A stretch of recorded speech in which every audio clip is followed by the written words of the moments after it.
Welcome to Scripts and Giggles with Shoshanna and Marnie. I really am feeling Marnie for me. Monday was really was a highlight. Monday was good actually. I feel like it's Marnie for me. Goodness me. Marnie Williams. I mean, that's right. It does. But yeah, how's your week been? I told you not to ask me these questions. Gosh, we can move on. My week has been. That's the point. The week has been given.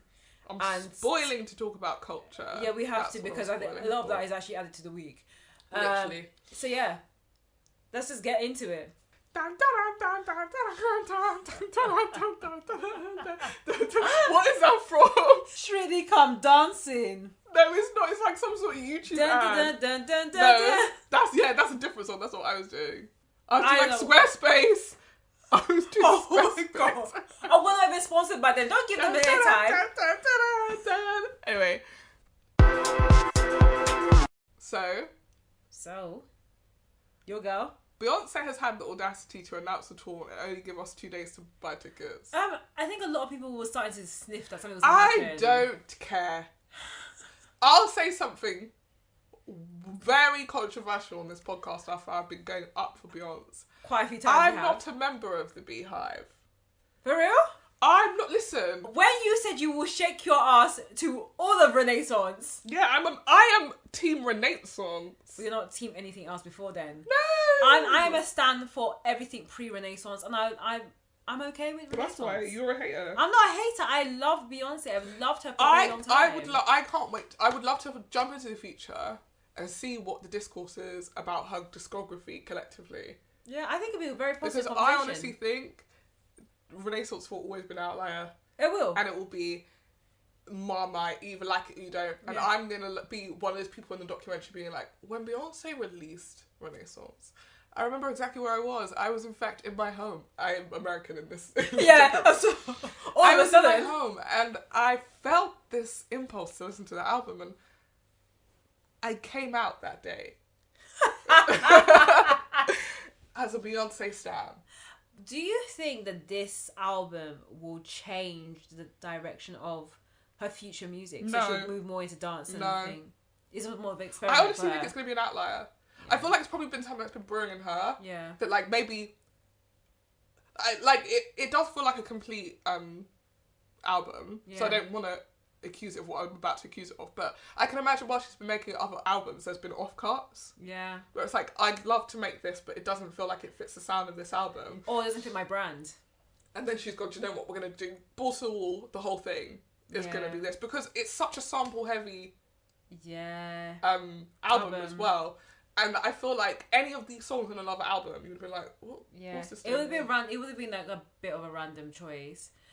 I think that Renaissance could have been the album that Rihanna could have come back with. Controversial opinion. Controversial opinion. What? First of all, Rihanna's not even American. No, so she can't say someone America has a problem. She will bring. She's lived in America for some time. So, also, fam, she has delved into dance, house, and she can bring her own Caribbean twist to it. And she can do her own Please Don't Stop the Music album. But we're talking about Renaissance. And you have to be Beyonce to make it, period. I don't think so. I think Rihanna could have taken the album. I'm not trying to hear any more Beyonce. I don't want to hear the album discourse. Okay, let's stop this because it's not even about the album.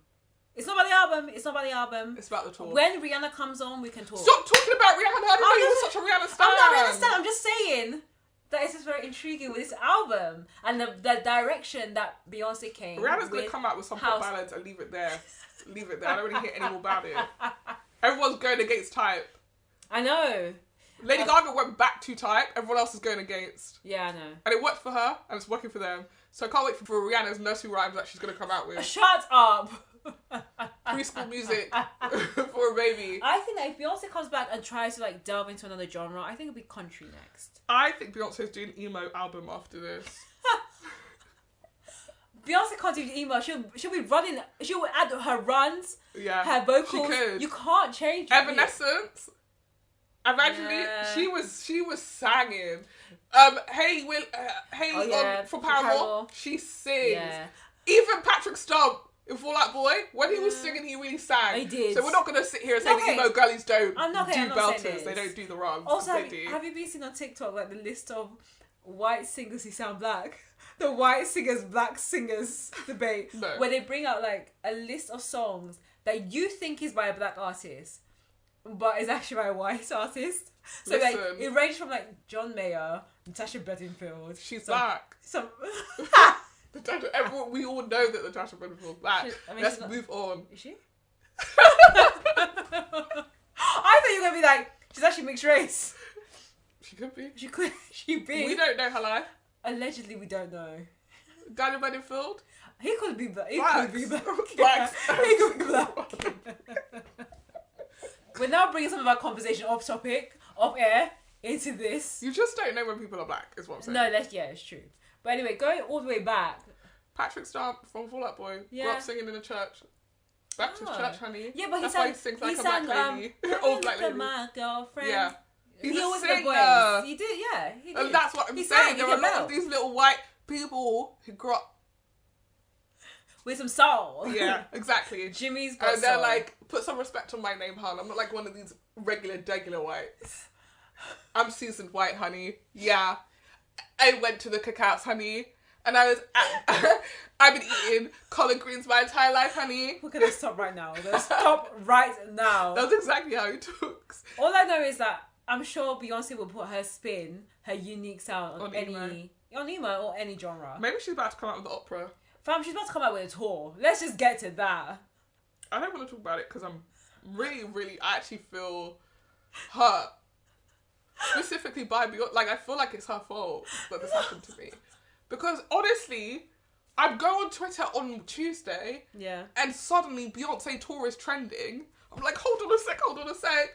Tickets are out on Thursday. Yeah. Now I'm at work having to set an alarm to leave a meeting to go and look up Beyonce tickets. No, I was getting pings, notifications, updates.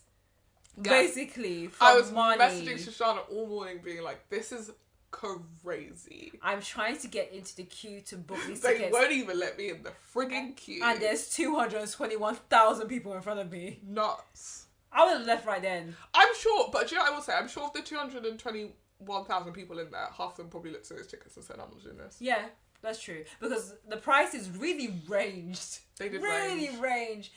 We're looking at some of the O2 priorities in the UK.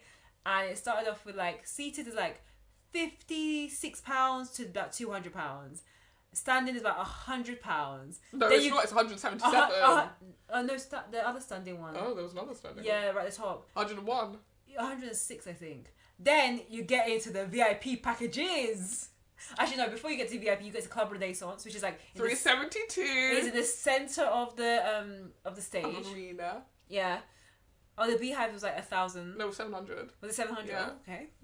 750 or something. So like that. And then those packages creep up and up and up. The VIPs, what I'm not understanding as well is like, they're saying VIP you're going to be sat on the stage. That's not true. Come on. Because where's Beyonce going to dance? But honestly, looking at the way they laid that out, I was confused. Yeah. Because they had space for Club Renaissance, space for the Beehive, space for like VIP. As if, but raised VIP specifically is what they were referring to really? as. I think that the stage is going to be so raised. Anyone who's on the nosebleeder seats, we're going to be looking at her eye to eye. That's how high she's going to be standing. And it's interesting because obviously it's not at the O2 Arena, it's at Tottenham Hotspur's Stadium. Stadium. They're all stadiums basically in the UK. And I know what the O2 Arena looks like, so I'm like, if you get a box, like the way they laid this out, you can get a VIP box and you would be having general regular seat. The real VIP is on the stage. It's on the stage. It's actually on the stage of the Club Renaissance. It's Club Renaissance. Because actually, Club Renaissance, I still think you'll be quite far from Beyonce, but you will be having the time of your life. So the stage obviously is like regular stage, and it has a little like aisle. Pier. Yeah. No, sure. Into the crowd, and that's where Club Renaissance is. And you're not right up at the stage. Yeah. But obviously she's going to come down and you're going to be getting eye to eye. Yeah, you know there's going to be some dance performances where all the dancers stand in one line and then they kind of like creep onto each other, then come back up. I'm doing all these dance moves and you can't see, but I can't wait to see Beyonce voguing. Yeah. Oh, she probably will. I think they need to change the whole. I know. I want to see voguing. Yeah. I want to see death drops. I want to see ballroom. And I want to see Beyonce float into the air and burst into flames. I also want to see some old classics, some of the old discography come back and give a bit of a remix to it. Oh, I'd be bored of listening to those songs. No. That's crazy to me. I want to, hear like Crazy in Love, In all Single realness, Lady. how often do you listen to that song? Not that big song, not often, but it's always nice when you hear it again. I remember when I went to see her in, I think it was the Beyonce tour, or the tour around the Beyonce album, or the Formation one. I'm now losing my memory of which one. I remember when she sang 1+1, which is like a ballad on like the B-Day album. And I remember just feeling like so warm. I was like, memories of when I used to listen to that ballad. Oh. And my sister who came with me, she was tired, so she was sitting down. And I was standing there going, 1+1. And with my phone out, like bad grainy phone, singing to the top of my lungs. And that's the moment I want. But you were there for like, I want you to sing Energy and to do every single dance move I've had in my head since the minute I've heard that song. Listen, I just think that the two camps that are going for these tickets at the moment are the old fogies like Shoshanna who want to hear Crazy in Love, as if they haven't been listening to Crazy in Love since they was 11 till now. It's been 20 years, chill out. I want to hear the remix, because every time she performs that song she gives a different ad-lib, and I remember every single ad-lib, the runs, the different instrumentals, the different mix of the song. Going there for runs. I'm going there. I'm really just going there to enjoy the album with other people who enjoyed the album. If I be honest, if I was her, the whole show would just be Renaissance. At this point, I've decided if I don't get tickets, I'm going to rent out a club. Yeah. Somewhere like Fu Manchu in Clapham. Yeah. Because it's quite intimate. Yeah. And just play the album on loop. And be like, this is the Beyonce pre-party. If you love Beyonce, come to this night. And just know, I want to be in the club. I've explained this several times. You know the vibes. I'm in the club, everyone dressed up, and I want to look into the crowd and see everyone knows the words. That's true. I won't be there then. You are not invited.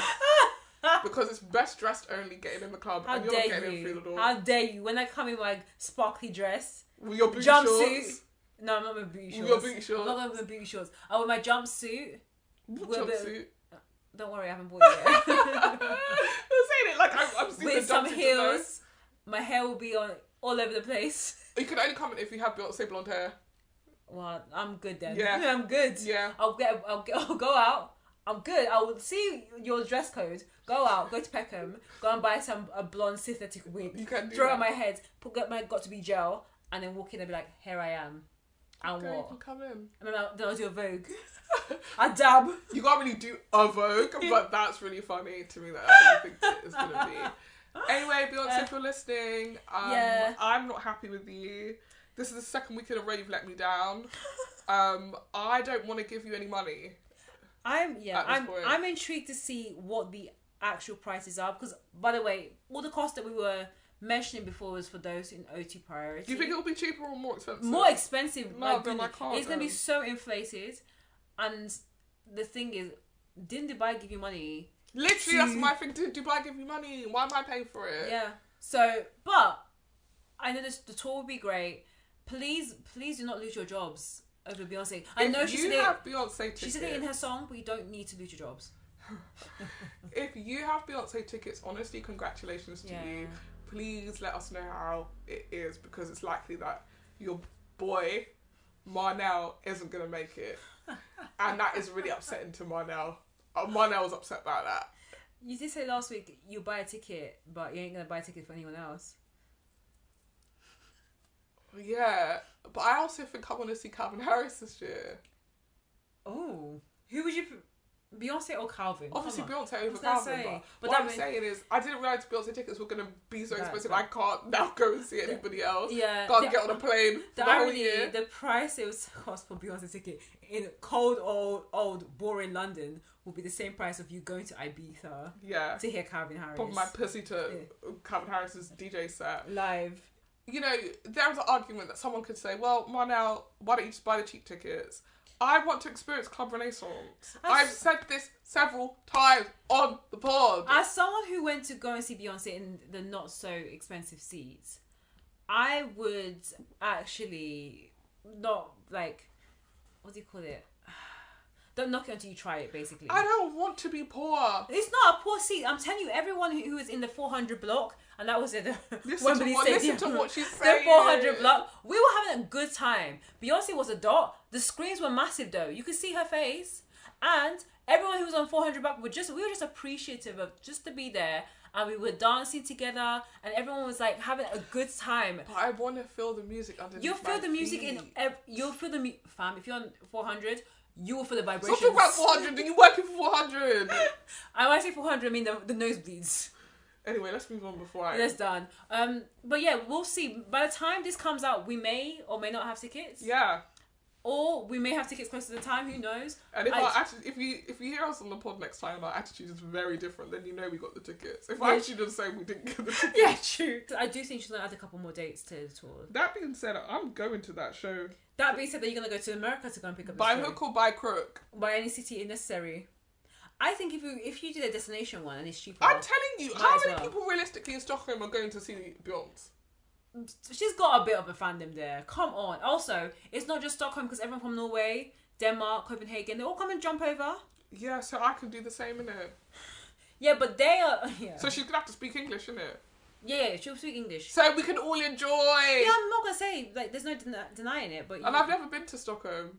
I've been to nice, Denmark. I haven't been to... Well, I haven't been to Sweden, but I've not been to Stockholm. My only thing is, there was two things I was thinking about. One... It's going to be cold. It's going to be cold. It's depending on which month it won't be. And two, imagine if you're having your wedding around the Beyonce tour. Cancelled. No! I saw a TikTok where someone was like, I saw the dates and it's on my wedding weekend. And she's like, oh, okay. But that's fine. Cancel your honeymoon. Go to Beyonce as a honeymoon. Her wedding day. By the way, if you have friends and they were like, oh, I need to decide because we're going to Beyonce, I'd be like, do you know what? 100% understand. I'm actually not getting married anymore. I'm cancelling the whole wedding. We're getting married at the stadium. I'm so bring the priest. We'll pay for your ticket as well, bruv. We're all going Club Renaissance. And then you can marry me in front of Beyonce. In fact, Beyonce, you can marry me. I'm so done. Marry us, the beautiful, happy couple. I'm so done. My husband in his booty shorts and me in my booty shorts. We're all going to have a really good time. A really good time. What's the first dance? Ooh. This is a really good one. Pure honey. Ah, I mean, you are in those pure honey VIP seats. And we would be $2,000 plus honey together. Oh my gosh! And with Beyonce, would be like, I have to stop the concert because the most adorable couple just walked in. I'm so and it would be us, and she'd be like, come on the stage. And I'd be like, Beyonce, no, it's your night. And then they'd be like, okay, cool, get on the stage. Come on. I'd be like, Beyonce, get on the stage, bring up hubby. She'd be like, who are you guys? You're just so beautiful. And we'd be like, oh my god, Beyonce, I can't believe it. Right, okay, my name is Marnie and this is my partner. He doesn't have a name, it's not important. We actually were going to get married this weekend, but we cancelled it because we just love you so much, Beyonce. And she goes, guess what? She's also got London accent. Yeah. She goes, guess what? Oh my gosh. I'm actually an ordained minister. I'm finished. I'm going to marry you two right now. The whole crowd's going crazy. Everyone's like, marry them and let their vows be lyrics to thick. And then it was Beta Renaissance. You're out there making Beyonce sound like Adele. Because Adele will have a full-on conversation with you on stage. Mind you, I paid £500 to see you in Vegas. Yeah, I mean, if you had to spend money, if you had to bet on who would be more likely to be an ordained priest who would marry you on stage, it's Adele.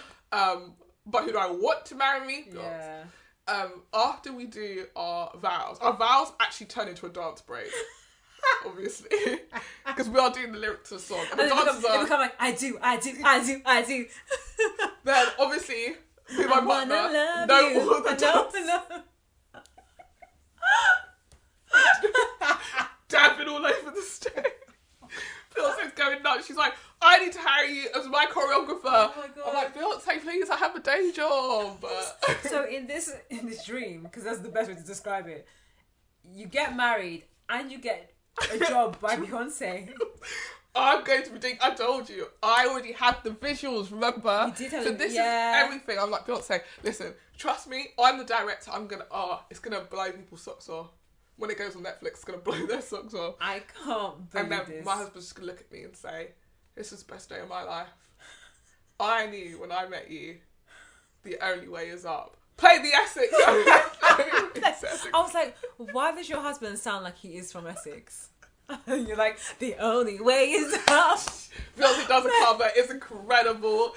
There's just fireworks everywhere. Blue Ivy comes out on a roller skates. She does a whole number. The twins come out. They're doing the whole thing. They're dabbing. It's crazy. I'm actually finished. Jay-Z comes on. He shaves off those dreads on stage. It's fucking crazy. And then I wake up. My partner's like, you were doing a lot of moves in your dream. What was that about? I was like, I met Beyonce. Oh, God. Oh, it's nice to dream. It is. And that's why a part of me wouldn't go to the tour because if I go now and that doesn't happen, I'm being a bit upset. Do you know what I mean? So many things have to align for that to happen. So many. But you keep dreaming. Don't stop believing. Hold on to that feeling. My plan is to get so powerful that when I do get married, Beyonce will play my wedding. Yeah. You need $24 billion. $1 million in Dubai. Oh no, honey. She'll be doing a favour. She'll be like, I love Stephen. I can't think of her name. I love Stephen so much. He helped me get through a really tough time, so I'm happy to do this favour.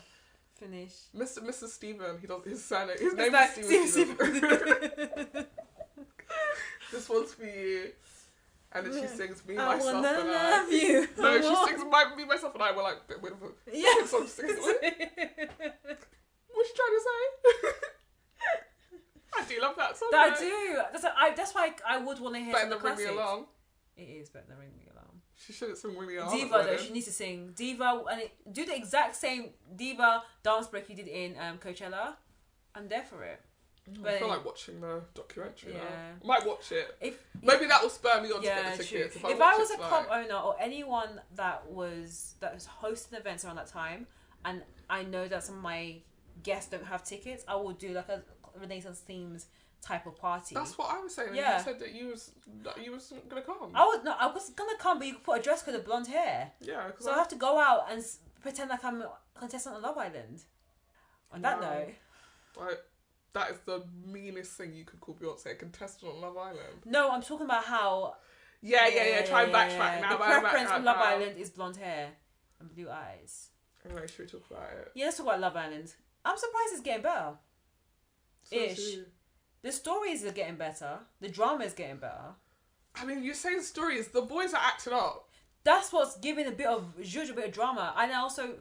I end up really liking Zara. I liked Zara, but I'm telling you, they need an all Londoners Love Island. Yeah. Because Zara, the boys was scared. Yeah, sorry, that was such bad English. The boys were scared. That's what we were saying in London. The boys were scared though, fam.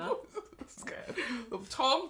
Don't try and mess with me, OG. Tom didn't know what he had bitten off, and he could not chew it. No. The minute he said, I wanted Olivia's face, Zara's body... and Lana's personality, it was a wrap. It's also the producers are producing. The producers are producing, but they made a bad production call, I think, in sending Zara home. Yeah, because she was the drama. 100%. Even everyone missed her as well. Like, oh, I'm so sad. The girls were like, I'm so sad. Yeah, but even on Twitter, everyone was like, how could you fumble this so badly that Tom gets to be the one sending Zara home. Like, I feel like they probably were looking at people's initial reactions to Zara, and everyone was like, she's the villain, and actually it turned around a bit because we were like, Olivia's a loser. Yeah. No one cares about Olivia. Even now, Tom cheated on you, or no, he didn't cheat, but he kissed Ellie after he said he wanted to get with Olivia or wanted to make it work. Then looked you in the eye and said, I wouldn't have told you if it hadn't come out. Exactly. And then Olivia's like, but you haven't kissed me, but it's okay, it's fine, I still have a soft spot for you. I was like, please harden that spot because he doesn't care about you. He will literally dump you the minute Cassandra opens his doors. I'm telling you, someone has to do a deep dive into like what is going on generationally, where a man can give you literally nothing and you can be holding onto it as if this is gonna be the one. Like, I feel like Love Island always has this problem, right? Which is that you're the best of the bad bunch. Yeah.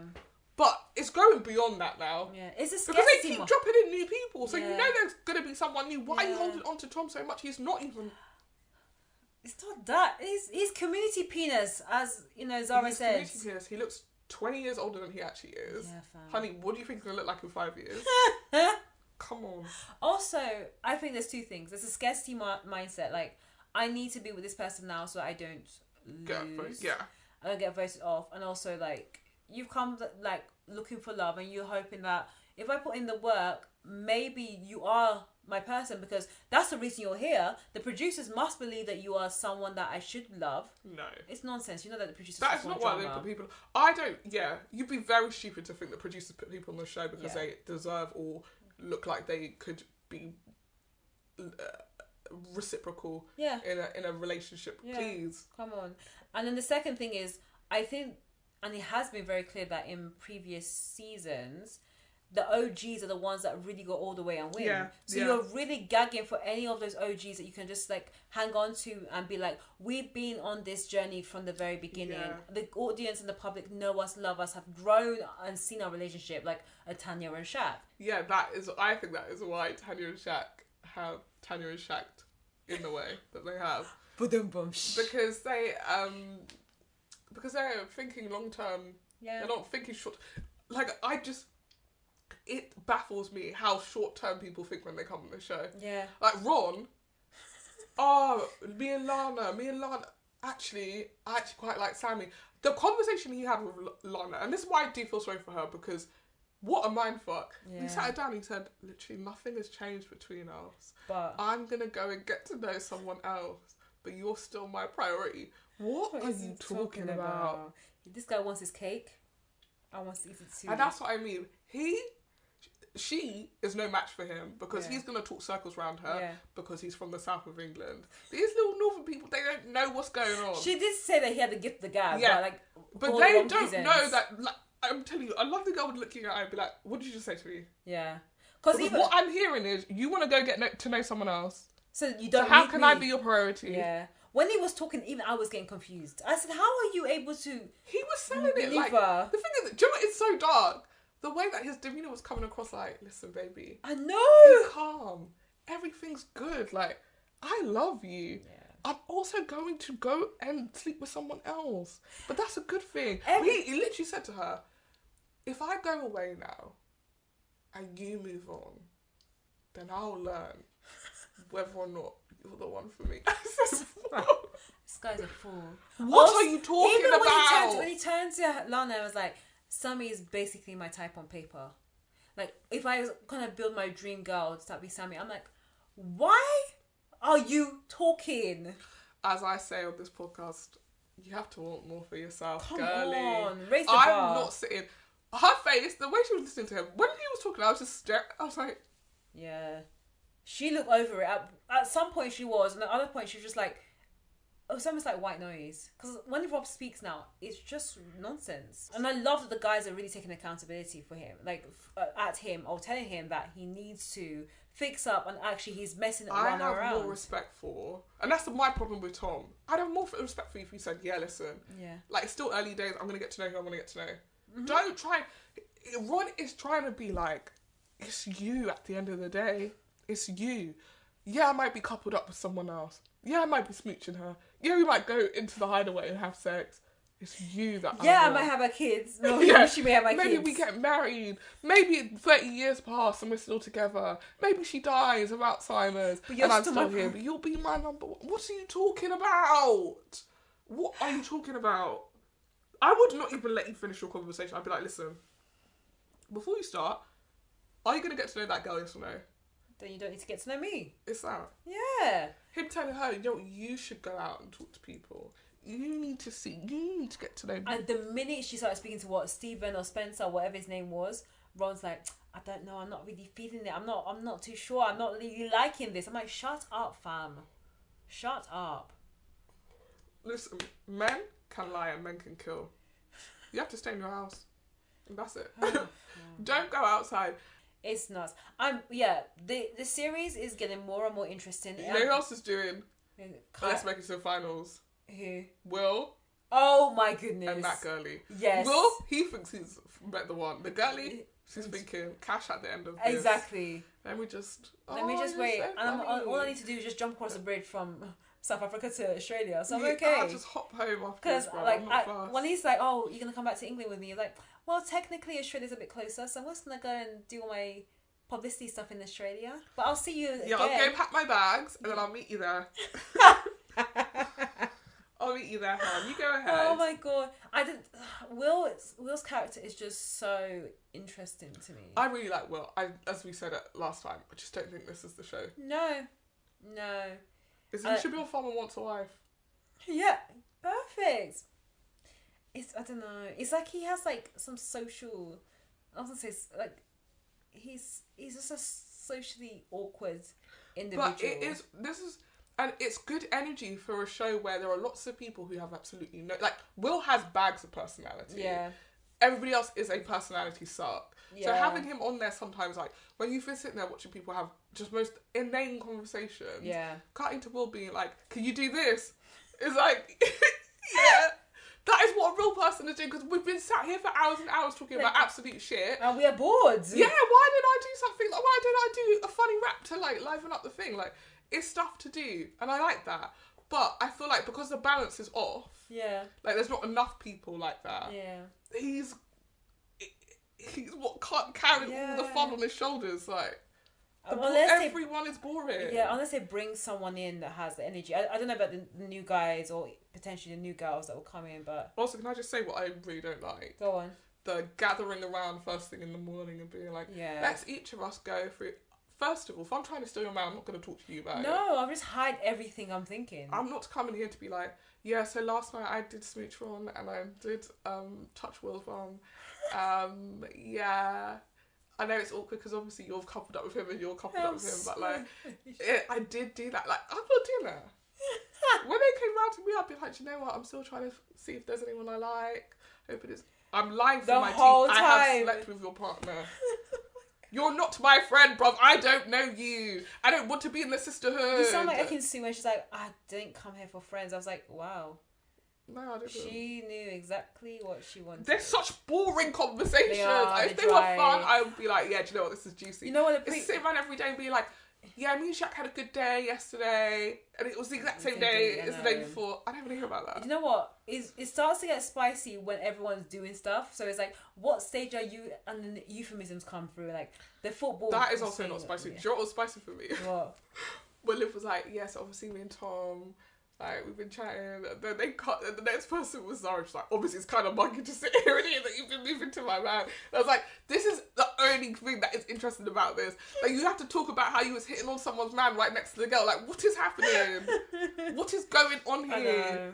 That is the only thing that, like, the show is perfectly set up for conflict in that people are pursuing people who they are then calling friends, whose beds they are sleeping in next to them, and it's awkward. All the girls are supposed to be trying to be very polite. Like even when Tanyel and Lana were trying to, when Tanyel was trying to hit on Rob at the early stages, and then Lana and Tanyel had a conversation, and they were like, look, I just need to just explore, see how things are, and then Lana's like, yeah, of course, Tanyel, do what you need to do, hug it out, yeah. I'm like, fam, fight.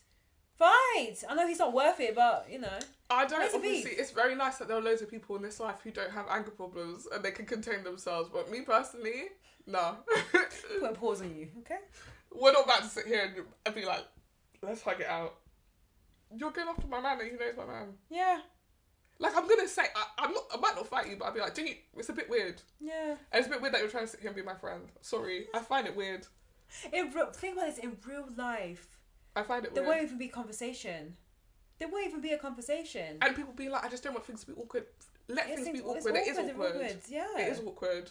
When Danielle went for Aaron's throat, and then afterwards he's like, let's have a chat to clear the air. There's nothing to clear, bro, because I don't like you. That was a very fun conversation. Because I'm like, this is so unresolved. Yes, exactly. That's how I felt. Like, so they're both like, let's put it, he actually said, I just don't want to talk about this anymore. I was like, me too. Then they stood up and walked completely different directions. Yeah, I said, this is not resolved. Yeah, not at all. You did that just to be like, and now everyone else can feel easy. No, I don't like you. Because even Tanya was like, we're not going to be friends, but it's all good. Like, you're going back to Australia. When you said let's have the chat, I'd have been like, personally, I have nothing else to say to you. And I'm not resolving it. And I don't want to be your friend. And I want things to be awkward. How about that? Okay, after a while, like, let's just make sure you're good, we're good. You know what? But the thing is, I'm the kind of person, if you've pissed me off, just leave me alone. Yeah, we need a bit of time. Yeah. And I'll be fine. But if you're trying to come to me the next day and be like, let's talk about, I don't want to talk about it because I'm still mad at you and I don't like you. Yeah. Now I'm going to say something that, you're not going to like, and then you're going to have a beef. Leave me alone for about 6 to 8 weeks. I can't give you 6 to 8 weeks for you to call. Well, I'll see you the week after. Let's check in. I'll see you that afternoon when we're having our challenge. Let's check in 6 to 8 weeks. 6 to 8 weeks, the show is finished. Yeah, that's the point, isn't it?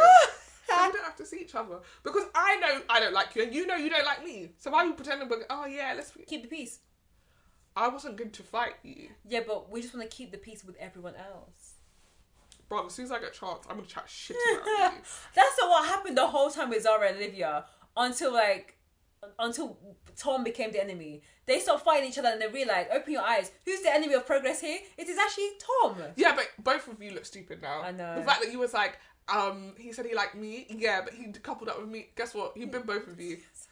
How are you making a man make you look stupid on the internet? I've never seen someone so excited to tell someone news until Zara was like, no, I'm going to tell her right now. Even though Tanya promised. Breezed up them stairs. Tanya said, please don't say anything. Please. Promise me you won't. Yeah, but Tanya knows what she's doing. Being messy. I know, but promise me you won't say anything. Also, sorry. Go on. There are no secrets in this house. I know, but still. There are no secrets in Even this Will, house. Chatty Patty Will. Chatty Patty Will. The minute you tell me something, if it's juicy enough, and if it's about the person that I don't like. Yeah, that's why I was like, Zara's ready to look at dead in the eye. That's why you fool. That's what I'm saying. Tanya's messy. Why, of all the people in here to come to, why are you coming to me? I'm gonna be like, do you know what? We should tell her if she deserves to know. Listen, girl code, she should know the truth. But drama. Run upstairs. Aaron, can you go? We need to talk to you privately, Liv. It's important. It's 100% the producers as well. Like, you really need to do the right thing. You really need to tell her. You should do it. Bro, I already texted her. I recorded the conversation and I sent her the audio. She's listening to it right now, but I should go and tell her. I'm so finished. Let's park Love Island. No, because there's a couple of bops, but a lot of them are on Flop Island. I've never done Bop and Flop Island in a really long time. Who's your bop this week and who's your flop this week? Overall, doesn't have to be just Love Island. Oh, that's really hard. Bops are hard. I don't know. Flop, I can do easily. Beyonce's ticket prices. Okay. Because it's very unlikely. Bop is actually Beyonce for actually doing a tour. Okay. She gets the bop and the flop. That's cool. What were you going to say is your bop? I'll start with my flop. My flop this week is honestly the way that Ron was trying to convince Lana that it was a really good idea that he was cheating on her.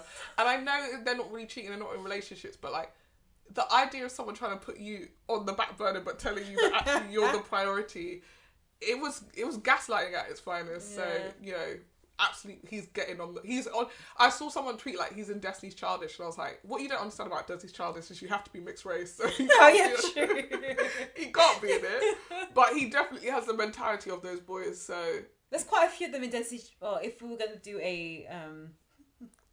it's specifically square-headed mixed race boys from Love Island. It's true, but I'm now trying to think of not even a boy band, a girl band, predominantly white girl band. Why is it girl band that he would be on? Because it was Destiny Childish. Oh, right. Atomic Kitten. I was thinking Atomic Kitten on Girls Allowed. Girls Not Allowed. Girls are not allowed. No, girls allowing it. He is in, Ron is in Girls Allowing It. So is Tom. So can Kai join? Kai is in Destiny Childish. Sorry, this is a race thing and you can't be on Girls Allowed It. You're not in Girls Allow It. You're in Destiny Childish. Yeah. Yeah.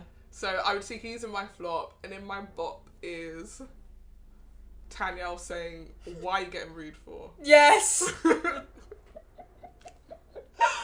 And honestly, the London babes. Yeah. London babes through history that have been on Love Island always. They always bring. Yeah, Zara's from London. Yeah. Tanya's from London. Yeah. Anna's from London. Anna.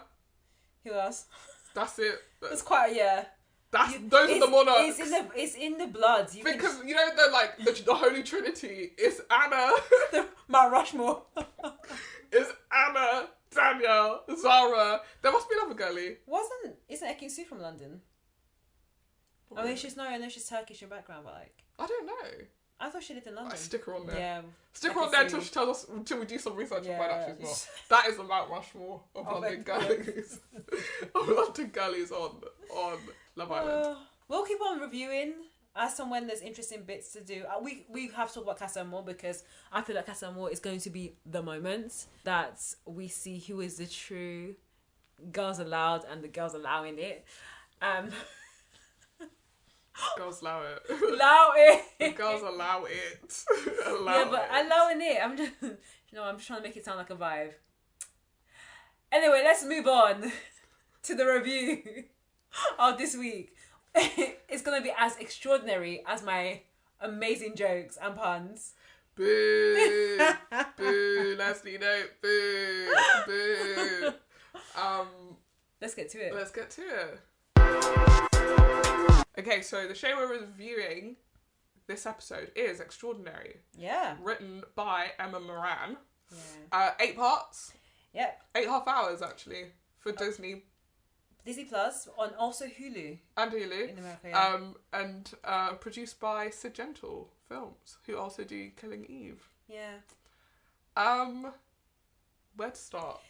Yeah, the premise. Oh yeah, let's start with the premise. So Extraordinary is about a girl called Jen who is in this world in London where everyone has superpowers, but she doesn't. And that's the ultimate premise. The story kind of follows her life and her journey as she really wants to have superpowers, like all her friends and family around her, so that she can feel part of the world. And a lot of it is a kind of a deep dive into who she is as a person, her background with her father who's passed away, her trying to find love or find even acceptance in herself, and also her need for this desire thing of having a superpower, but actually seeing that superpowers don't really make you and sometimes can break you. I think it's really interesting all the stuff that you said there, the premise, because that's not the premise of the show. I think what you've described is the premise of the show. I don't think the show delivered for me on the premise. I think that the show. I'd actually read the first script before it was made. Yeah. And I thought it was brilliant. Yeah. I don't think the show had any narrative. It was so loose. I don't mind that. Yeah. But I think based on that first episode, I really thought it was it's really pushing towards she's going to figure out the power in this episode or in this series, or something's going to happen. Like, it's focused. And actually, the episodes are more like sitcom episodes. Yeah. And I think we should add that this is a comedy. It's supposed to be a comedy drama. And I definitely, from episode 1, I loved the writing. So I understand how, from reading the scripts, you would just see this is a really fun show. Yeah, it's very fun. It's very fun. It's a really fun premise. Exactly. It felt like a bit like Deadpool, because it's not like superpowers and they're kids and they're in Disney. Like, these are superpowers, but it's a bit rude, it's a bit crude, and, you know, they use their superpowers for good and not evil, but like, you have people that have superpowers where they can turn back time, which was Cash, who was Jen's roommate's boyfriend, who kind of spends his time, I think we initially see him like trying on his superpower outfit and in a very compromising position, and Jen's about to walk in and then he turns back time to prevent that from happening.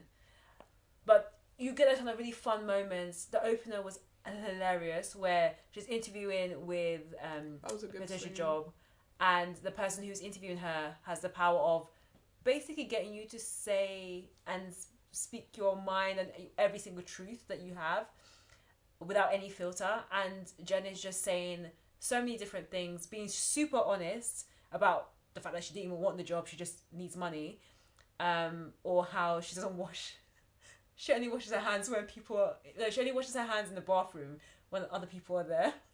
Which is, I know it's silly, crude humour, but I just thought it was so smart and it hooked me in.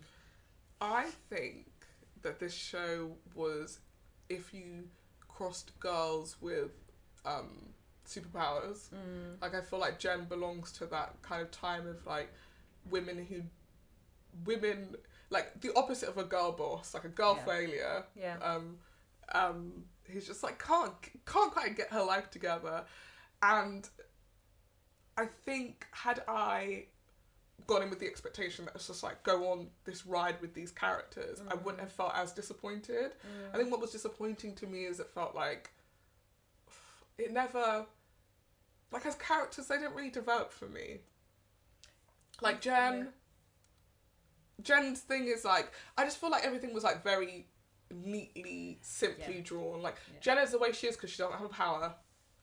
Her dad's dead, and they never unpack that. No. And that, as a person who is a dead parent, is a big part of why you're the way you are sometimes. And it would have been nice to just, for one episode, see how that changed the trajectory of her life. Like, how do we know that that's not the thing that's blocking her from... Like, we just don't know. It'd been nice to just unpack that a little bit. Cash is a bum. Yeah. But how and why... Like, what led him to that point? Like, Cash and the roommate... Sorry, I can't remember her name. Carrie. Cash and Carrie, which is a really funny... Oh, gosh. Stupid thing. But Cash and Carrie are a couple at the top of the series. And it doesn't seem like the best functioning relationship. No. And by the end of this, it's still not the best functioning relationship, but Carrie's worked up the courage to break up with him. But I found myself asking, like, what brought these two people together? Because it would have been different if we met him and he was like this high-flying guy and something happens in that episode and something he's like, I've changed my mind and I want to do this. And that's what disintegrates their relationship. But it was actually like very little character progression, which is fine in a comedy. Yeah. I just thought there was going to be a bit more story. To me, I do agree that the character development... Jez Lord actually as a character develops the most. And honestly, his story was the most interesting to me. It was interesting, but towards the end I started to get a bit bored by it. But, I mean, the fact that the series ends on the hook that Jez Lord actually has a wife and child. Yeah. Why does he get the big turn? He's not even the main character, which to me made me feel like that was the person with the most story potential. Yeah. More so than your central character. That's a bit of a mistake. It's interesting because I will agree with you that from a character development parts, there were some gaps. Like, you didn't know too much about Cash. You didn't know too much about Carrie apart from, like, the fact that her superpowers was to be able to... How do you say? She she can like inhabit the dead, so the dead are able to speak through her. Yeah, and it manifests like she's able to use it for work. Exactly, which I think was an interesting way of introducing her character, her power, and then you get some development throughout the series where she's having almost a bit of an identity crisis because she wonders whether people want her for her. On who she is and what she has to say as a person, as Carrie, versus the people that she brings back to life through her superpower.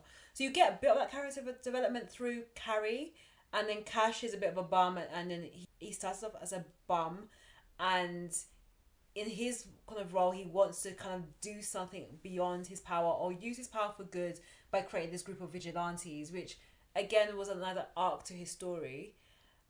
Which again it was a cute little development idea to kind of show who he is. The main lead actually, Jen, I do think at the end of episode 1, I assume that the premise will be if she eventually gets her power, and that never really is properly answered. You get some moments where she's like searching for her power, but actually you kind of find out that her story is about her not being really accepted and not really loving herself.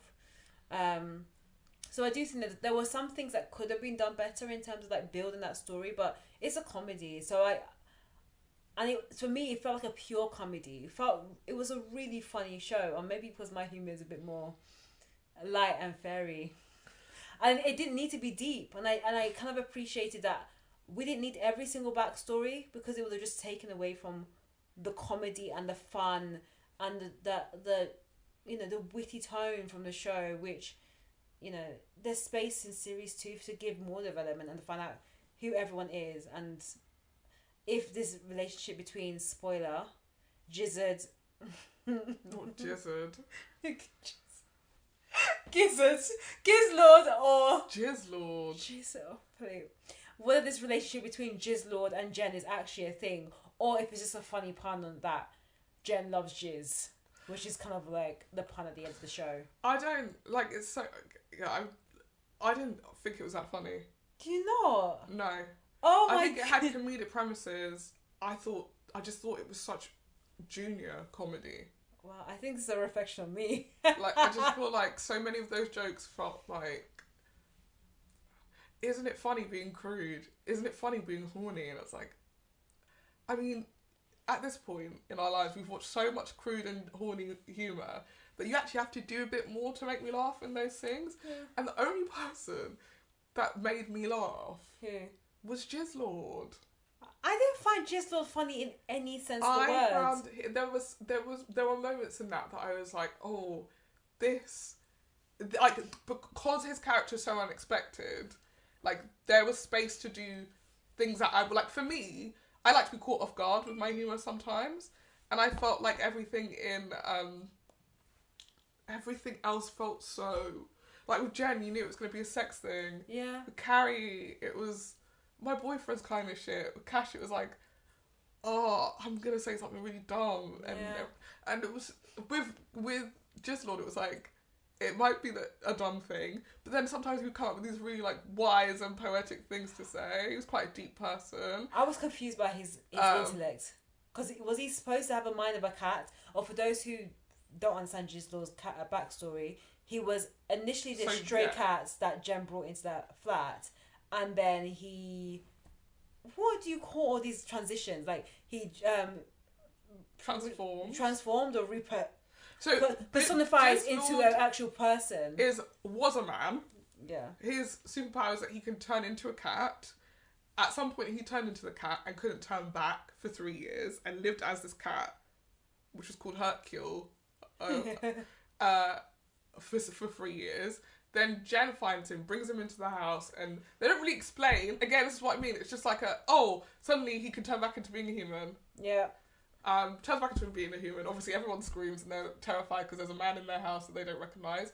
He's like, oh, it's me, Jizzlord. Everyone's like, oh, wicked Jizzlord. But because he's been a cat for 3 years, he can't actually remember who he was before. Yeah. And so his journey is sort of alongside Jen's in that, like, he's trying to figure out who he is, she's trying to figure out her power. I thought, oh, that's quite a neat thing to explore across the season, is that, like, who is Jizzlord, who is Jen, essentially. But again, that sort of gets abandoned and picked up and abandoned and picked up. And the romance part, I don't know where that came from. It was definitely not developed. Apart from a few, like, longing glances, that does not equal romance to me. But that's what I mean about, like, the character of Jen to me wasn't completely realised. Like, so she's like hooking up with this guy who can fly and he's a massive prick, and it felt like in season 1 of Girls, when Hannah likes what kind of his name? Yeah, Adam. The love of your life. She likes Adam, and Adam sort of picks her up and drops her when he feels like it, and then she has to say to him, like, listen, I like you and I want to be with you, and he's like, oh, okay. And then suddenly the relationship changes and it's like, oh, we are actually doing this properly. Yeah. So that's what I thought that one of her arcs would be over the season, was that, like, she'd get a sense of confidence. Even if she doesn't get her power, she'll gain a sense of confidence where she could say to that guy, I want you to take me seriously. And there is a moment at the end where he's like, oh, come home with me, and she starts to come home with him and he's talking shit about Jizzlord, and she's like, he's the kindest, sweetest person I've ever met. Do you know what? He's one of who I want to be with. I don't want to be with you. And leave. And I was like, this should have been episode 3. Like, why are we in the final episode still doing this dance? Like, it just felt to me like, and I also just didn't know, like, who is this woman? Like, we've not actually unpacked. And again, I think maybe because I was watching it as a drama rather than a comedy. But who is this woman? This is the kind of man that she's drawn to, that this is the kind of man that she wants to impress. I think for me, seeing this as a comedy allows me to not think further than this is what we're seeing on the screen. And of course, there's some like hidden and implied storylines that we are expected to know, or we can see by, you know, the phone calls that Jen would have with Carrie as Carrie is personating her dead father. Like we're supposed to understand that is a part of her life that is missing and is shaping her. But the fact that I just saw this as a plain straight comedy allows me to just enjoy this really funny premise in this grounded superhero world, which I think was really fun. And I think about the way that the writing was from the show, and the fact of this kind of girl or girl boss type of character, and it was harkening back to Everything I Know About Love, but I think was done a little bit better because I found it funny.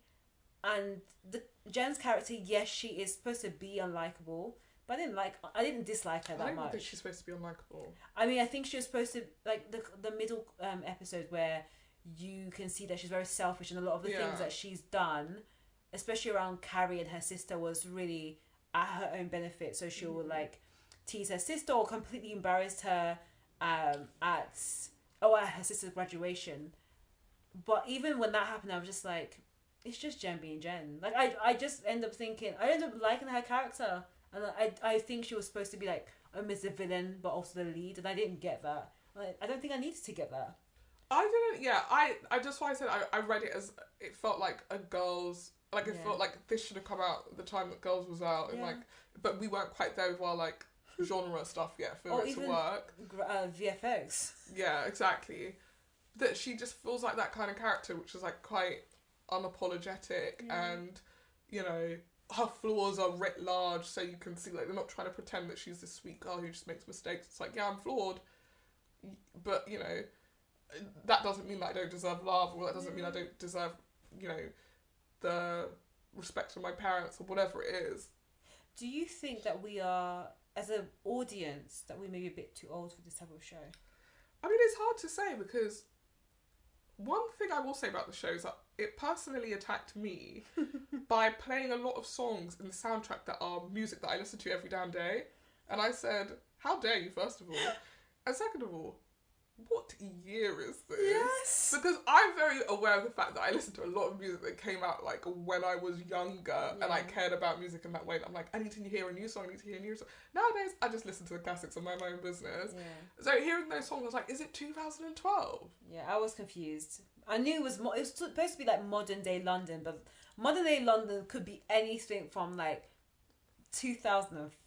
It felt very to now. Weird time-wise, because like Jen wears a lot of pussy bow blouses when she goes to interviews. I'm like, who dresses like that for an interview? I mean, we come back in style.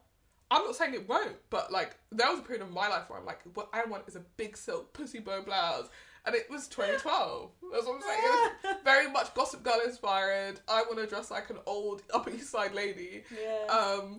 Lots of vintage clothes. Like the way that their flat is put together feels so early 90s almost, but like actually early 2000s. Yeah. And in terms of that, like I felt like being unkind, it felt like, you know when you don't want to date something, but you want to give it a vibe? Yeah. Let's make it kind of 2000s, but never refer to it. Vibey. Yeah. And that was kind of annoying to me, because I was like, and what is the point of that? Yeah. Like, what is gained by it being 2000 in this world? It's interesting. Like, Jen's mum has a mohawk for some reason, and dresses in a way that I was like, what year is it? I just don't understand. I was confused. The final episode, Jen's outfit to the party is her in like bantu knots and then little I don't get. It's such an early 2000s, late 1990s outfit. And then Carrie's wearing an 80s power, like massive shoulders wasn't dress. there supposed to be a themed party? It wasn't clear. I think it was Carrie. Oh god. Didn't make any sense. I'll be honest, the last episode was a bit of a mishmash of them trying to close up storylines, and that's what I think. That it didn't help with episode 8. I do agree with you. I think you're right. If you sit down and watch the show as a comedy, you'll probably enjoy it. Yeah. I think the show, however, wasn't quite sure. Wanted to be both a comedy and a drama. Yeah. Didn't deliver on its drama its drama premises. Yeah. And then in the final episode, tried to suddenly tie them all up in a way that reduced the comedy. Yeah. And I was like, where is this going? Why has this become more serious? Why does it feel rushed? I remember actually checking my TV to see how long was left for the episode, because I was thinking at the top of the episode, Jen and Giggles have just kissed. Yeah. At the end of the episode, she's running in the rain looking for him, telling him that she's ready to spend the rest of her life with him. I don't know. It felt like that. If you really wanted to close it up, you make it an hour, but I really don't want to see it for an hour. I loved the 30-minute comedy premise, easy to digest. What's your favourite app? Episode 1. That's not good. No! That's not good. How can the best episode of your series be the first episode? I agree. It's not ideal that your episode 1 is the best, but that means that your episode 1 needs to be strong. No, of course. And don't get me wrong, episode 1 I think was strong, and I felt very optimistic that at least I'm going to be here for a good time. And given the duration of the series, I don't have to be there for a long time. So I was like, this is going to be a decent season based on the writing, based on the premise, based on even like, it felt not as Londoners, it felt kind of relatable. Like everything was based in kind of central London, but also like the houses felt like some of them were like in inner city London. It just felt like a very casual, nice show that was British and that featured like. Did it feel small to you? No, it felt small to me. I was gonna say the opposite. I feel like this show could travel. No. I'm not saying it couldn't travel. I think the world of it felt really small. The world is small, and I really wanted it to just expand just a little bit. But if it is expanding, is it going to go into something like a Deadpool? Because Deadpool is huge and wide and expansive. No. But I was like, first episode, she wants to find a battle. Second episode, let's go to the clinic. What is the clinic like? Who does she meet there? Yeah. Like, open it up just a little bit. Yeah. I just don't think there was enough story in that flat. For me. Yeah. Because, like, you mentioned their arcs, but those arcs move at a snail pace. Kind of. Because a lot of it is because it's a comedy. Do you have any final thoughts? Because you were talking about how you think it could travel. I think so the fact that this show is on Disney Plus in the UK, as I was watching it, I was feeling this show could easily work well in America. It has the right amount of superhero premise that a lot of American viewers watch, especially if you like the fans of the superheroes, the Marvels, the DCs. I think is a nice like addition if you just want to watch them that's very casual but you like that premise. So I felt like it has an opportunity to travel. I would say I believe the exact opposite. I think it's too small and flat for an American audience. I think they'd be bored after episode 2. I think the American version of this would be punchier and funnier. I think it was too quaint and too small and too British. But with British shows, let's be honest, it's gonna be a bit more small and quaint. The budget, I think, is very reflective of it. It doesn't look like it's your biggest production in the world. I think if anything, if you gave a British production the opportunity to do a superhero story, this is Supercell. Let's wait and see how that turns out. Yeah, we'll see how that comes out. But this is as good as you're gonna get in terms of that scale. Like, if you're gonna give this to an American production company and get them to do it, or an American studio, this will be on a different level. This will be the Marvel types of, shows. It will not even be a comedy. It will more likely be a drama, or it'll be a film. It'll be Deadpool. Deadpool 3. Deadpool wherever they are now. Stop talking about Deadpool. Because I felt Deadpool in this, and I do think Deadpool's actually funny. This wasn't funny. I think for a superhero story in a comedy space in a 30-minute format, I think this was done very well. And I think that's the reviews and things I've said are very similar. Like, it's a superhero story done well in a grounded sense. There's no one wearing capes. I'm calling it a superhero story. She's not a superhero. No, I mean, it's like superpowers Like it's so grounded that it's not like people wearing capes or people having to jump into like a super Spider-Man costume. It's just real life people with these extraordinary, no pun intended, powers that makes them do things out of the norm, which I think is an interesting premise and it's funny. And that the writing is what I think helps elevate what would be a very basic of, for some people, quite a childish premise. I thought it was childish and I thought it was basic. I would love to see the American version. I mean, I would have loved to see what an American studio would have done with this, because I think a lot of it could be to do with budget. Like the budget is small. Like I think, budget small. Budget is something small. Like with this type of show for UK. Think, given how well something like Fleabag travelled, right, and Fleabag has a really clear dramatic, like it has a narrative. Yeah. It's also funny. It's also small. But it's really well written. But and to me, what I would have liked for this is slightly more grown-up humour. Yeah. And perhaps you're right, it's the age of the characters, it's the age of the demographic. Perhaps I'm not their demographic. But it just felt very junior school. It felt lower school comedy rather than sixth form comedy. I think going back to age, you got a point, because Jan's character, she's only just left university. She didn't even finish university. She probably is early 20s at most. And the sister is 16, 17. The friend is, I think, in her first full-time job, maybe 21. That's your age bracket anyway. They're young. This is your sex eds, your sex educations, your. But sex ed is younger than that. Yeah, they're at school. But I think they're in a similar genre. They're the Gen Zs. It was very Gen Z. My issue wasn't that it's Gen Z. I'm saying it was written for an idiot. No offence. I'm so sorry. I'm actually going to slap you.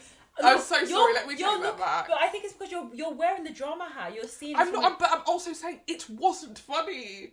When you sit down, when we were talking about the bear, the first 3 episodes, I was like, "This is not a comedy." It's not a comedy. And then you get to an episode and you're like, oh, "Why am I laughing?" And then actually the series becomes. I was like, "Oh, I get it. There are moments of lightness and darkness in this show. It is funny." I think there were moments. I'm telling you, there was 1 or 2 moments where I laughed out loud in the entire 8 episodes of this. The Bear, I do agree, it has funny moments, but it's more of a darker humour. Same with Fleabag. I don't see Fleabag. Yes, but that's what I'm saying. Those are more grown up. Darker humour. It's more grown up. I don't know if it's grown up or more just like serious humour. Yeah, it's more grown up. I think you can have a grown up humour that's on the lighter side. Okay, give me an example of a comedy that's light. And it's Schitt's Creek. And it's growing up. Yeah, I don't think Extraordinary is too far for that. Yes, it is. It's not as funny. But I don't think it's a massive departure. I don't think the level of quality is like that extreme between Schitt's Creek and Extraordinary. I genuinely do not think Extraordinary was as funny as she. No, it's definitely not. Schitt's Creek. Arrested Development is also not. Arrested Development is another good example of like silly humour but very funny. I didn't find Arrested comedy that funny. Arrested Development. Always Sunny in Philadelphia. I hate Always Sunny. Really? I've watched so much of that, and there will be episodes that I find funny, and mostly I find it a really uncomfortable watch. No, I find some of the characters frustrating, but I still think it's funny. Arrested Development, I will say, is an example of a show that is silly humour, grown up, but hilarious. I think Arrested Development is grown up. I agree with you. Yeah. I wouldn't say that it's junior. I think it's very well written. It's silliness. Yeah. I don't think this was well written. I don't think Extraordinary is supposed to be super silly. I think it's just supposed to be funny. Funny. Yeah. I do think I think from a comedy perspective, it's a funny, witty show. I'm not. I'm saying for me, it was not funny because what I was expecting was something slightly more grown up. When was it? I know you said you read the scripts before. Was it a massive departure from when you watched the show? No, the first episode is quite close. Okay. Yeah. So I was watching it being like, oh, I remember this bit. I remember this. But weirdly watching it, I was like, this was funnier when I read it. Oh, really? Yeah. And I wonder if it's just that translation of like pace. When you're reading something, you're reading it at a pace where it feels like maybe you're getting joke. Yeah. Because you're like zooming through. But when you're actually watching it and you're lingering on stuff, you're like, okay, this is less funny the more time you spend in it. Like that interaction with that exchange when she's at the job. I'm like, this is a brilliant thing that you can do with this premise, which is there is a person forcing you to say the stuff that you don't want to say at an interview, which is be your true honest self. Yeah. I do think it went on a couple of seconds too long. Because once you get the premise, for me, once you know, oh, she's making her tell the truth, for me, you need an extra thing on top. I think, given that is your first scene, and okay, pretend you've never read the synopsis of the show, you have no idea it's about, you watch that period and duration is probably needed to really give you that foundation that it is more than what you see. It's like, she's not just like reading this information out of her or out of Jen. Is a power in the woman that's forcing Jen to say these things, and I think it sets it up very well for like, this is the premise of the show. Yeah, but don't you think we live in a time where we are so inundated with superhero stuff that it wouldn't take us that long to clock what was going on? I think we are inundated with the more kind of supernatural, fantastical type of superhero stories, like in Marvels and DCs with like capes and costumes. The grounded stuff, not so much. Well, maybe, and now I think I might have settled on what the issue with the show is. Go on. As a person who watched Misfits, which is exactly that, and is actually very funny. And it's specifically about like a bunch of kids getting superpowers, and it's very grounded. They're still doing community service. It's not like they're suddenly heroes and doing this. Yeah. That show was, to me, much funnier than this is. And then someone who's not watched Misfits, but I watched a lot of superhero stuff in between. I just saw this as a very cute, funny superhero premise. I would say the difference between this and Misfits was that Misfits was 40 minutes long, and I feel like each episode had a clear dilemma or something was happening. Like someone's like in one episode they're supposed to be helping these old people in the community centre, and one of the boys meets a young woman there, fancies her, goes on a date with her, gets home, starts having sex with her. Turns out she's an old woman who has the ability to make herself look young. Which that isn't, you know what I mean? That's a comedy premise, but like the way that they pace that, it feels more dramatic. Yeah. But like you said, this felt more like a laid back, like a much more traditional 30-minute sitcom. Yeah. And I think I was just sort of hoping for a little bit more. Listen, I'm not saying it was bad. I watched the whole thing, you know, and I appreciate anything that's trying to do something original. Yeah. I read that first episode and I thought it was brilliant. Yeah. So I don't doubt for a second that Emma has the ability to write. I feel like all she had written at the time was that first episode, and that's what got commissioned. No series Bible, nothing. Yeah. And I wonder if doing that after the fact meant that the show that came afterwards and the show that was initially set up in the first episode would have been different shows. Yeah, that's true. Like had Disney not come onto it, and had she sat down and storyline that series herself, I'd be curious to know what she would have storyline for it. Yeah. Well, this series is coming back for series 2. Mm-hmm. It got commissioned or recommissioned very quickly after launch. Yeah. It's which is a good sign. Disney UK's first commission. So it's going to be exciting to see what they do for series 2, how they develop the story with Jizzlord and Jen and the family and everyone. Cash and Carrie have broken up. Yeah, but I assume we're going to see those characters come back. So I think it's got a good foundation, and I think that now with the second series commissioned, there hopefully could be space for the stories to build and to delve deeper into who Jen is, give her more of a story arc, give her more of a character beyond her search for powers. But we just have to wait and see. I mean, at the end of the series, somebody casually says he'll give her $12,000 to go find a power. So yeah, that was realistically. Yeah. Apparently we're coming into season 2 and she will be going to clinic, so. Yeah, so we'll find out what her power is. But yeah, that was extraordinary. An extraordinary discussion. What would you give it out of 5? I actually really enjoyed it. And out of some of the things that we've watched this year, is one of my faves so far. So I will probably give it... I wish we could do 3.8s. But if not, I would give it a 4. 4 out of 5. I would give it a 2.5. I thought you were going to say that. The 0.5 was to be generous. I was thinking 2 and I thought, people did work on this, so I'm going to give it a 2.5. I was going to say, you liked I Hate Season. I'm trying to think if there's anything that you've given that around a similar... No. Anything that I've given a low score of like 2.5, under really. 3. I hate on Wednesday you gave I think you gave it 3 or 2.5. Really? Yeah. I actually like Wednesday more. Yeah. It's different. I mean, it's different format. Yeah, exactly. Different genre completely. I don't like ladles. Lads and ladles. I don't want you to think that I don't like comedy. I very much do. I just really like to be surprised by my comedies. I was more surprised by this than I was Loot. And Loot, but we did discuss how Loot wasn't surprising. Loot wasn't it? No.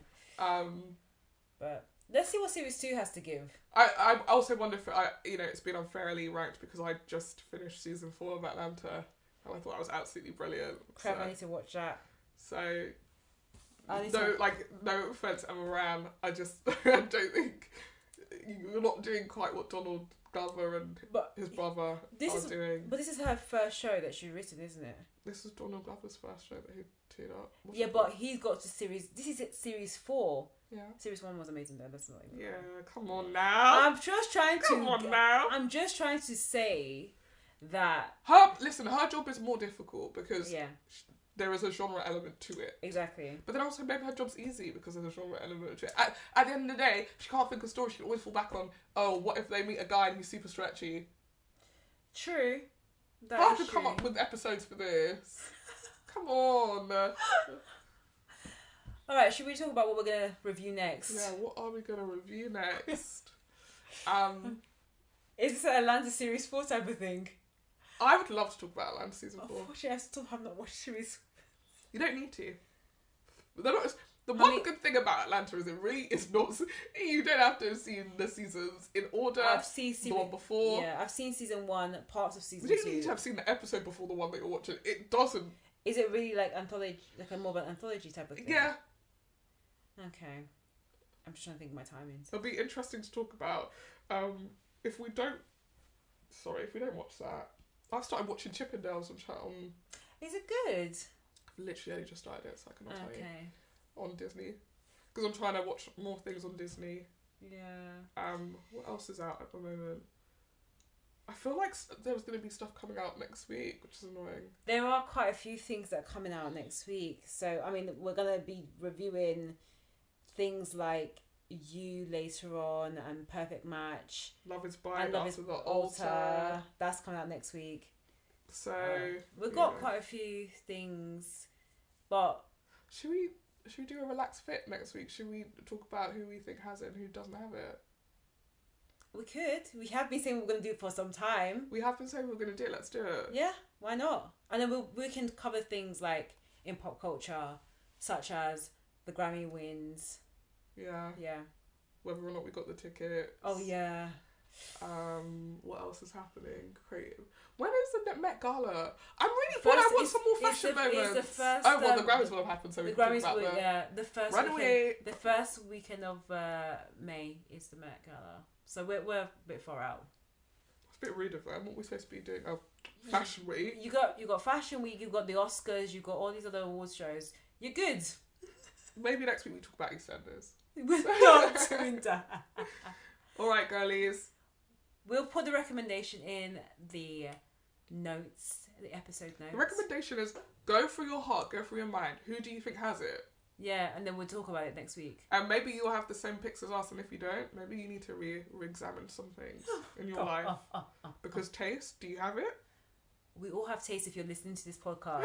That's so true. make sure you continue to listen, to like, subscribe, tell a friend, tell an enemy. Stand on a street corner with a picket sign. Tell everyone to listen to Scripts and Giggles. But yeah, this has been Scripts and Giggles with Shoshanna and Marnie Moran. I'm so done.